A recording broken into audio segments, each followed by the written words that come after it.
प्रमोद ने कमरा मुकफल किया और जीनों की तरफ बढ़ गया। जीने उतरकर वो हॉल में पहुंचा और एक मेज पर जा बैठा। वेटर के आने पर उसने चाय और स्लाइस का ऑर्डर दिया। उस वक्त 10:30 बजे थे और वो कुछ देर पहले जागा था। गुज़िश्ता रात डॉक्टर की रहायशगाह से फरार होने के बाद उसने अपनी कार इस्तेमाल करने की बजाय पैदल चलने को तरजीह दी थी और गलियों में सफर करता हुआ एक दूसरी सड़क पर पहुंचा था, जहां से वो टैक्सी के जरिए यहां पहुंचा था। कैप्टन बाबर से झड़प होने के बाद उसने फौरी तौर पर होटल तब्दील कर लिया था। जल्दी वेटर नाश्ता ले आया। प्रमोद को गुज़िश्ता रात की अपनी शिकस्त का बहुत रंज था। फौजी मुहाफ़िज़ों की आमद ने उसे फरार होने पर मजबूर कर दिया था। उसे यकीन था कि इमरान उसके फरार को अपनी फतह समझ रहा होगा। वापसी पर उसने काफ़ी सोचो विचार किया था और इस नतीजे पर पहुंचा था कि डॉक्टर नासिर इमरान की तहवील में था और इमरान उसके मेकअप में उसकी रिहाइशगाह पर मौजूद था। वो डॉक्टर नासिर तक पहुंचने का फैसला कर चुका था। नाश्ता करने के बाद उसने बिल तलब किया और अदा करने के बाद उठ गया। हाल से बाहर आकर वो होटल के करीब गेट की तरफ बढ़ा। बाहर एक खाली टैक्सी मौजूद थी। वो टैक्सी में बैठा और ड्राइवर को प्रिंस चौक का पता बताया। ड्राइवर ने टैक्सी आगे बढ़ाई और रफ्तार में इजाफा करने लगा। 2 मिनट बाद टैक्सी प्रिंस चौक पर पहुंची और उसके कहने पर प्रमोद उतर आया। किराया अदा करके वो बाईं जानिब वाक़या पब्लिक टेलीफोन बूथ की तरफ बढ़ा। बूथ खाली था। वो बूथ में दाखिल होकर एक हुक से रिसीवर उतारकर इमरान के फ्लैट के नंबर डायल करने लगा। हेलो, फज्जा भाई बैंगन तोरी वाले स्पीकिंग। सिलसिला मिलने पर आवाज़ सुनाई दी। सॉरी, हेलो, फज्जा भाई बैंगन तोरी वाले स्पीकिंग। सिलसिला मिलने पर आवाज़ सुनाई दी।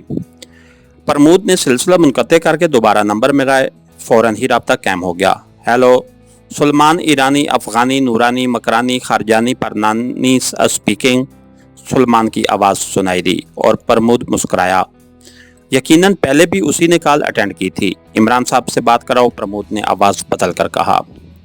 उनसे आपकी बात नहीं हो सकती। वो सिर्फ मेरी शादी के लिए आपसे बात कर सकते हैं। लेकिन ये बता दीजिए कि आपकी बेटी की उम्र क्या है, तालीम क्यों हासिल नहीं की, झूठ बोलने की रफ्तार कितनी है, पहले बच्चे और खामद कितने हैं, और गुस्से का इजहार कैसे करती है। बकवास बंद करो सुलेमान, प्रमोद ने गुस्सीले लहजे में कहा। ये आप उसके गुस्से का अंदाज बता रहे हैं तो मुझे ये रिश्ता बिल्कुल कबूल नहीं, सुलेमान की आवाज़ आई। क्योंकि मैं ऐसी बीवी चाहता हूँ जो औरत नहीं लड़की हो, उसका बाप नरम दिल हो और साहिब जायदाद हो, वो अपने वालिदैन और उनकी दौलत की तनहा वारिस हो, और सुलेमान के बच्चे मैं प्रमोद हूँ। प्रमोद जबड़े भींचता हुआ बोला। मुझे आपके मूड की परवाह नहीं, क्योंकि आपसे मेरी शादी कभी नहीं हो सकेगी। मेरा साहिब हरगिज़ बर्दाश्त न कर सकेगा कि मैं किसी ऐसे बुढ़े खोसट से शादी करूं जिसकी जवान बेटी भी हो। सुनो, प्रमोद ने दांत पीसते हुए कहा। सुन रहे हो? जी हाँ, मैं हमतन खरगोश हूँ, सुलेमान ने एमकाना लहजे में कहा। मैं मेजर प्रमोद हूँ, उसने एक एक लफ्ज़ पर जोर देकर कहा। ओह मेजर साहब, सुलेमान की चीखती हुई आवाज़ सुनाई दी। आप कब आए? आपकी मंगेतर भी आई हैं या नहीं?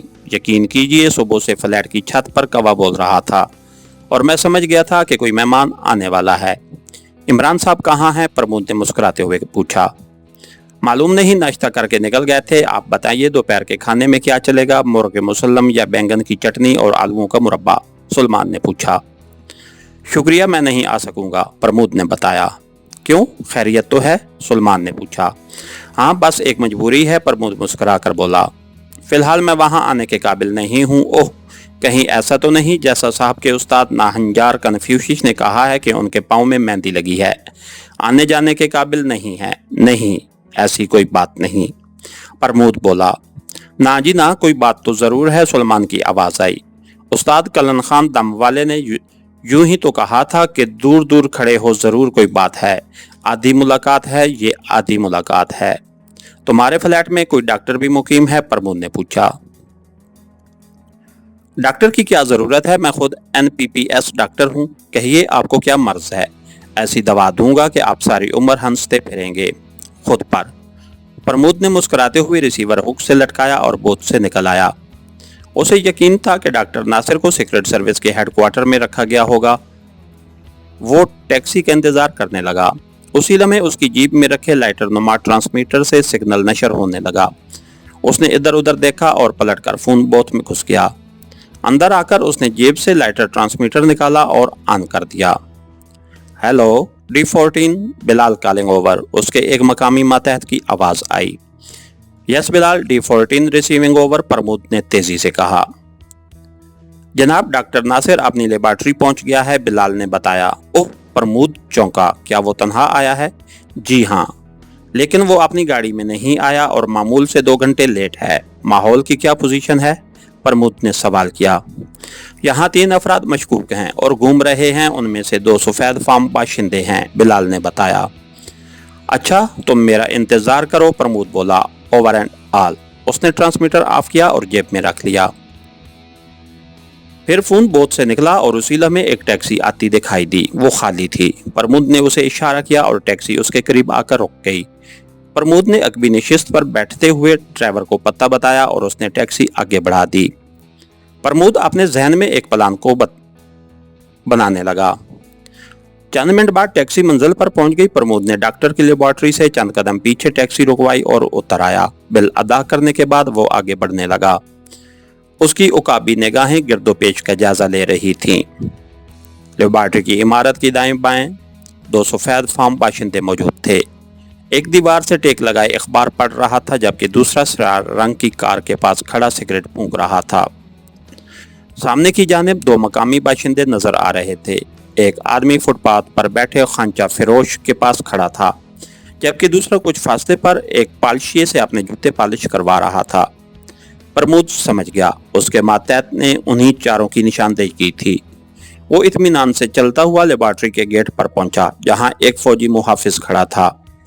پرمود نے اپنی جیب سے ایک وزٹنگ کارڈ نکالا اور فوجی کو تھما دیا۔ میں نے ڈاکٹر صاحب سے ملنا ہے، یہ کارڈ ان تک پہنچا دو، پرمود نے فوجی محافظ سے کہا۔ فوجی نے سر ہلایا اور گیٹ کی ذیلی کھڑکی سے اندر چلا گیا۔ کھڑکی بند ہو گئی اور پرمود محافظ کی واپسی کا بے چینی سے انتظار کرنے لگا۔ اس کے ساتھ ہی ہماری آج کے ایپیسوڈ کا اختتام ہوا۔ کہانی گار چینل کو لائک کیجئے، سبسکرائب کیجئے اور بیل آئیکن کو پریس کر دیجئے تاکہ ہر آنے والی نئی ویڈیو آپ تک بر وقت پہنچ سکے۔ شکریہ۔